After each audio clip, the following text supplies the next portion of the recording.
All right, now let's head to the global space now and find out what Will has for us. Hi, Will. Hi, Ine. Good morning. Good morning. Oh, yes. As usual, we have Trump flaring up again. Want to stop the flaring of our gas. Oh, well, you can't stop Donald Trump from flaring up. Okay. Yesterday, he went flaring up, and we saw what happened.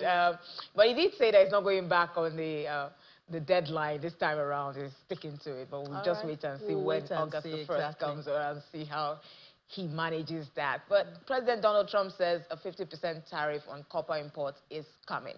Now, with even higher duties planned for farmer products. Now, copper prices hit a record high in the U.S. after this news. Prices surged 13%, boosting Freeport McMoran stock by 5%. Commerce Secretary Howard Lutnick says the move aims to bring copper production home, with the order expected to be signed by the end of July. However, copper prices outside the U.S. dropped, with London Metal Exchange prices falling as much as 2.4% at open, later trading at 1.4% lower at $9,653 per ton. Trump also plans to ramp up 200% tariffs on pharmaceutical imports, I mentioned earlier, giving firms up to 18 months to relocate production. But to discuss this and the implications of this on the U.S. market, on the U.S. health sector, and, healthcare in general, we have Maria Bird, our correspondent in Washington, joining us to discuss this. Maria, good morning. It's good to have you on the show.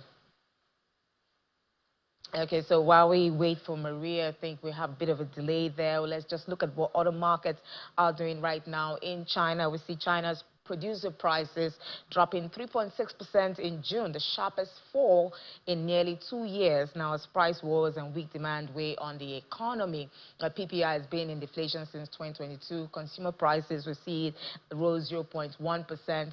Core CPI climbed 0.7%, the biggest rise in over a year. Policymakers are warning that price cutting among firms is hurting profits, with industrial earnings down 9.1% in May. Now, Xi Jinping's government is now pushing for quality over price competition. Exports remain a bright spot, though, but analysts say without strong stimulus, deflation will persist in the country.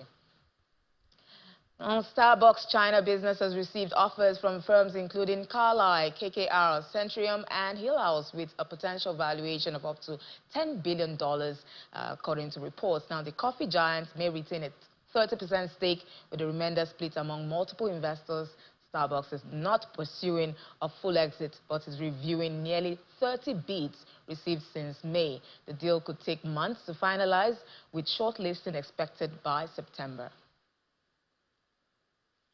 Now, still staying in Asia and Vietnam, Vina Capital says foreign investors are expected to return to Vietnam's stock market after the country secured a lower-than-expected U.S. tariff. CEO Tu Nguyen says that Trump's trade deal and a possible FTSE Russell upgrade could boost investor confidence. Now, Malaysia's central bank has lowered its key interest rate by 25 basis points to 2.75%, its first cut since 2020, following President Donald Trump's hike on Malaysian exports. Bank Negara's move surprised some economists, though, signaling a preemptive response to trade headwinds. Now we see Apple CEO saying longtime COO Jeff Williams will retire later this year after 27 years at the company. Operations head Sabi Khan will assume much of the role, while Williams temporarily will remain in charge of design, Apple Watch, and health initiatives. The move comes as Apple faces growing supply chain pressure amid U.S. tariffs. And now let's take one story before we go to Maria. Turkey has raised taxes on lira deposits and mutual funds to shore up revenue among a growing budget deficit. The tax on short-term deposits now stand at 17.5%, while mutual fund earnings face the same rate, according to a presidential decree. Now let's just jump back to a conversation with Maria. We're looking at the impact of the 200% possible tariff on pharmaceuticals and how this will impact the health sector in the U.S. and possibly outside the U.S. Maria, it's good to have you on the program. Thank you. Maria, we're looking at 200% on imports right now. That's what Trump is threatening. Looking at the situation in the U.S. with Medicaid, the policies to cut this, could this possible 200% tariff on pharmaceuticals drive drug prices higher, sharply higher, especially for generics, the everyday drugs used by most Americans. Yes, now this has been a major concern. The president was very clear, even during the campaign, that he was going to address pharmaceutical development research and biotech. And so this is something that he's promised since before he even came into office. And so we knew that there was going to be a day when he was going to be calling on pharmaceutical companies to either develop here in the U.S. or experience steep tariffs. 200%, I'm not sure people were expecting that, but this was something that has been in the works for quite some time. As we heard at the cabinet meeting just the other day, the president said this is not going to go into immediate effect. It will be about a year and a half. But biotech companies have been preparing. We have seen many biotech companies begin to try to bring things back on shore to the United States, or those companies that are overseas putting plants and building plants here in the United States. Actually, the Maryland region, which is right outside of Washington, has become a large industry for this area, the biotech industry. And so there's a growing biotech industry where many of these pharmaceutical drugs could potentially be developed one day. But we still know there's such a large percentage of drugs that are manufactured overseas that this is definitely going to be a major hit to many companies. Yeah, especially these generic manufacturers, they say that they operate on very thin profit margins. And they are warning that these tariffs might push them out of the U.S. market. You're talking about biotechs coming, the reshoring, but how real is the risk of accelerating drug shortages if this comes into effect?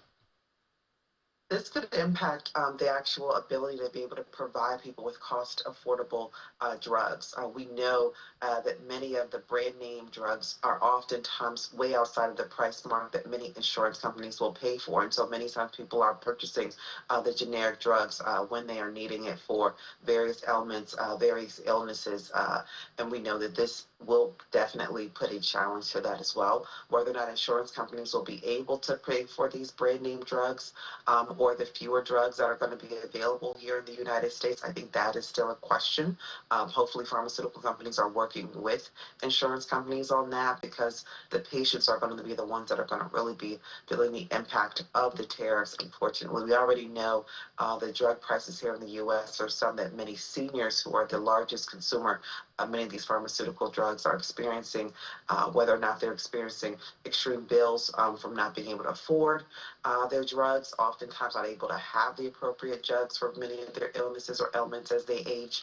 This could be a major health crisis here in the United States. But the president has said there's a year and a half, obviously, until this could potentially go into effect.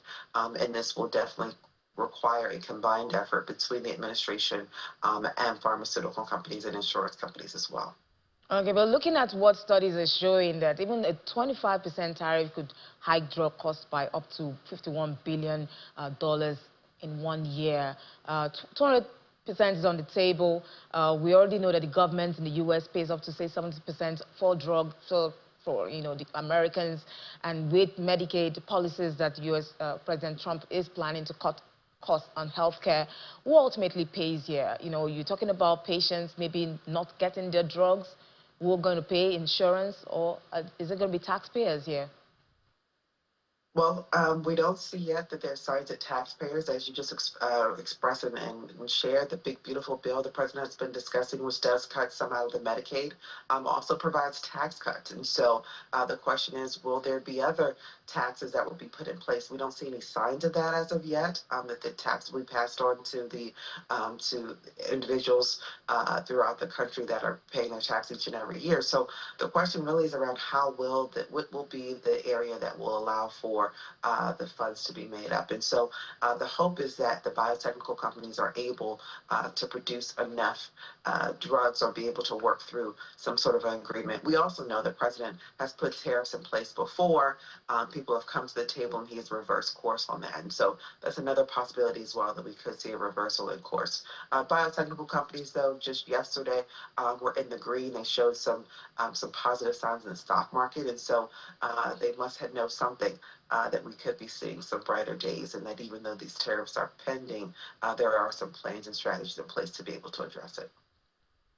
Okay, Maria, we hope that the biotech companies do achieve what they want to do, but they did say that it would take, some executives are saying, to take years to deliver on this, especially reshoring the U.S. to deliver drugs and, possibly meet domestic need.